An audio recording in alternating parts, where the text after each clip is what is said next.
नमस्कार, मी वृषाली पाटील बातमीपत्रात आपलं स्वागत करते। या बातमीपत्रात आढावा घेणार आहोत प्रत्येक जिल्ह्यातल्या घडामोडीचा, अर्थात पाहणार आहोत 36 जिल्हे 72 बातम्या। अजित पवार गटाचे आमदार दीपक चव्हाण, संजीवराजे नाईक निंबाळकरांचा पवार गटात प्रवेश, शरद पवारांच्या उपस्थितीत हाती घेतली तुतारी। पलटणचा राजगड शरद पवारांसोबत एकत्र आल्यास आमचा उमेदवार 40,000च्या फरकाने जिंकेल, विश्वजितराजे नाईक निंबाळकरांचं वक्तव्य।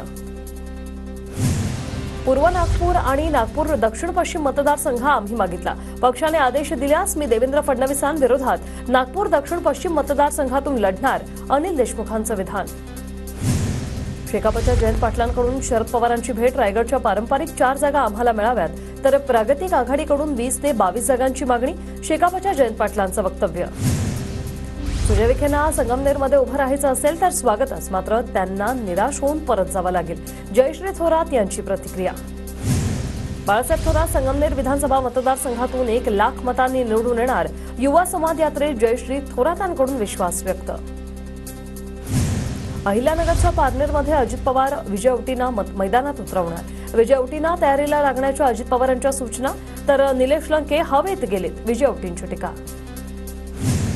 उद्धव ठाकरेंनी सन्मानाने सोबत घ्यावं, रविकांत तुपकरांची इच्छा, तर आम्ही मवियासोबत यावं ही पवारांची इच्छा, तुपकरांची प्रतिक्रिया। हिंगोलीच्या वसमत विधानसभा मतदारसंघातून काँग्रेसच्या प्रीती जयस्वाल इच्छुक, नाना पटोलेंनी गावभेट दौरे करण्याचे आदेश दिल्याची जयस्वालांची माहिती। पवार गटाच्या जयप्रकाश दाणेगावकरांकडूनही तयारी। शिरूर हवेलीचे ठाकरे गटाचे जिल्हाध्यक्ष माऊली कटके लवकरच अजितदादा गटात पक्षप्रवेश करणार, पवार गटाचे आमदार अशोक पवारांविरोधात शिरूरमधून लढणार असल्याची सूत्रांची माहिती। शिरूर हवेलीतील राजकीय गणित बदलण्यास सुरुवात। सिंधुदुर्गच्या सावंतवाडी विधानसभा मतदारसंघात भाजप पदाधिकाऱ्यांची बैठक, मतदारसंघातील उमेदवार बदलण्याची कार्यकर्त्यांची मागणी। परभणी विधानसभेची जागा भाजपला द्या, परभणीत भाजप पदाधिकाऱ्यांची वरिष्ठांकडे मागणी। सहकारी पक्षाला जागा सुटल्यास काम न करण्याचा थेट इशारा। राजेंद्र प्रभाकर रेणुसेंची भाजपच्या राजगड तालुकाध्यक्षपदी निवड, आगामी विधानसभा निवडणुकांच्या पार्श्वभूमीवर भोर विधानसभा मतदारसंघात भाजपकडून मोर्चे बांधणी। सोलापुरातील राष्ट्रवादी अजित पवार गटाचे नेते शशिकांत कांबळे यांची प्रदेश सरचिटणीसपदी निवड, शशिकांत कांबळे छगन भुजबळांचे कट्टर समर्थक आणि समता परिषदेचे शहराध्यक्ष। 2024च्या विधानसभा निवडणुकीत गोंदियात कमळ चिन्हाचा विजय होणार, उमेदवारी जाहीर झाल्यानंतर आमदार विनोद अग्रवाल यांच्याकडून विश्वास व्यक्त। धाराशिवच्या उमरगात शिंदे गट ठाकरे गटात बॅनर वॉर, मुख्यमंत्री शिंदेंचा बॅनरद्वारे कॉमन मॅन कॅम्पेन, तर ठाकरेंचे भावी मुख्यमंत्री म्हणून बॅनर झळकले। पुण्याच्या भोरमध्ये काँग्रेस आमदार संग्राम थोपटेंच्या उपस्थितीत इतर पक्षातील कार्यकर्ते आणि पदाधिकाऱ्यांचा पक्षप्रवेश, निवडणुकांच्या पार्श्वभूमीवर पक्ष संघटना मजबूत करण्याच्या हालचाली। विधानसभा निवडणुकीच्या पार्श्वभूमीवर नागपुरात काँग्रेसचं घर घर पत्र अभियान, पत्राद्वारे भाजपला उत्तर, मतदारांना काँग्रेसच्या पाठीशी उभं राहण्याचं आवाहन। इंदापूरच्या काँग्रेस भवनवरून नवा वाद, काँग्रेस भवनचा हर्षवर्धन पाटलांकडे ताबा, काँग्रेस भवन पुन्हा काँग्रेसच्या ताब्यात येत नाही तोपर्यंत हर्षवर्धन पाटलांना उमेदवारी देऊ नये, काँग्रेसचे जिल्हाध्यक्ष संजय जगताप यांची शरद पवार गटाकडे मागणी। मुंबईतील प्रवेश करणाऱ्या 5ही टोलनाक्यांवर हलक्या मोटार वाहनांना संपूर्ण टोलमाफी, वाशी, दहिसर, मुलुंड, आनंदनगर, ऐरोली टोलनाक्यावर टोलमाफी, आज रात्री 12 वाजल्यापासून अंमलबजावणी होणार। कारने प्रवास करणाऱ्या लाखो सामान्यांना दिलासा मिळणार, टोलमाफीच्या निर्णयामुळे वेळ आणि इंधन वाचणार, तर येणाऱ्या निवडणुकीत केलेल्या विकास कामांची जनता पोचपावती देईल, एकनाथ शिंदेंचं वक्तव्य। रत्नागिरीत मंत्री उदय सामंत यांच्या हस्ते कोकण विभागीय मंडळाच्या प्रशासकीय इमारतीचं भूमिपूजन, सरकारकडून इमारतीसाठी 24 कोटींचा निधी। बुलढाण्याच्या मलकापूर शहरातील अनेक भागात नळगंगा नदीचं पाणी शिरलं, नदीकाठावरील घरांचं नुकसान भरपाई देण्याची नागरिकांची मागणी। बुलढाण्याच्या मोताळा तालुक्यात परतीच्या पावसाचा हाहाकार, प्रचंड शेतीचं नुकसान, पंचनामा करून नुकसान भरपाई देण्याची मागणी। नागपुरात सततच्या पावसामुळे संत्रा पिकावर रोगांचा प्रादुर्भाव, रोगांमुळे संत्रा गळून पडत असल्याने बागायतदारांचं मोठं आर्थिक नुकसान, प्रशासनाचे याकडे दुर्लक्ष असल्याचा शेतकऱ्यांचा आरोप।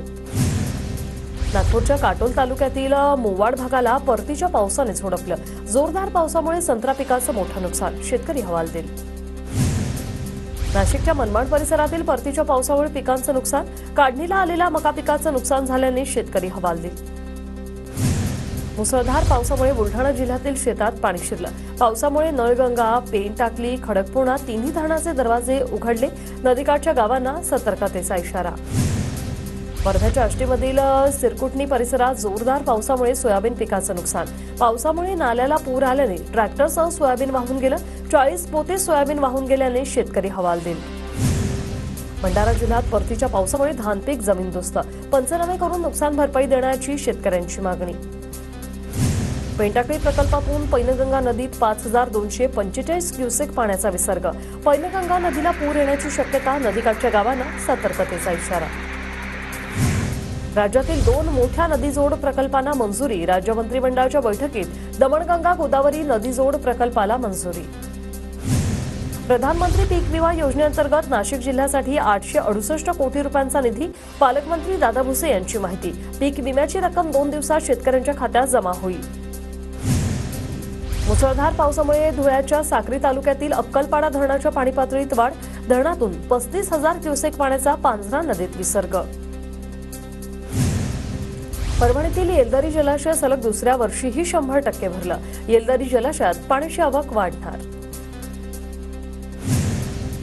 जळगावच्या 40 गावात परतीच्या पावसाची जोरदार हजेरी. परतीच्या पावसाने पाचोरा, भडगाव तालुक्यातील पिकांना फटका बसण्याची शक्यता.